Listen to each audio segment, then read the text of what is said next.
Next question is from Nick on Reddit.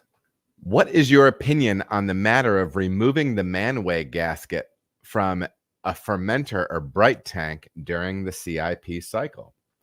Here's an interesting one. Not a lot of this is a sketchy one. Like, I've seen a lot of people do a lot of different things.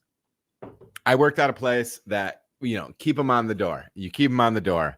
And I've seen people soak them and then manual scrub afterwards, right?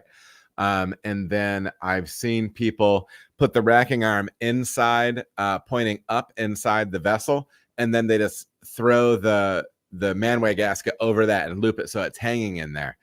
Maybe that too, Ideally, though, with all of our cleaning solutions, we have agitation and the appropriate temperature, chemical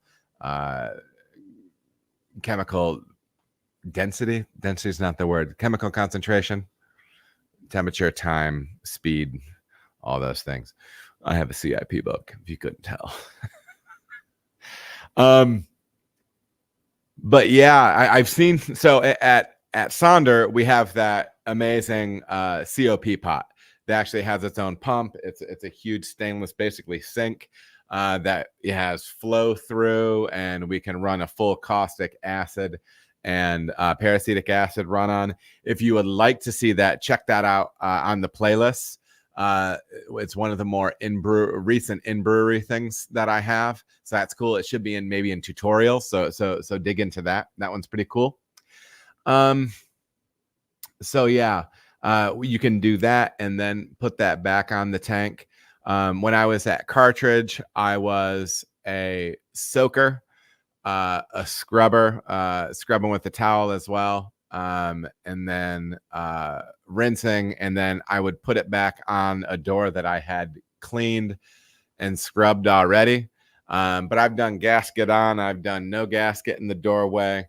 There's a wide range of things. The main thing is that you want to make sure that you're hitting it with chemicals at the appropriate temperature, with your caustic, whatever your caustic soda is.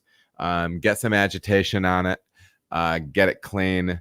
And yeah, the really questionable part is the internal portion. Remember that these are porous, and it's a good call out to really look at those gaskets. And probably depends on how often you turn them, but when you're taking those out, look around them for cracks. You don't have to try to rip them in half, but do get some backwards pressure on that, on those curved in, try to bend them out this way, and then kind of feel in there and look in there for cracks. You don't want that stuff happening. So get good visuals, get good chemical contact time, all that stuff, and then do your thing.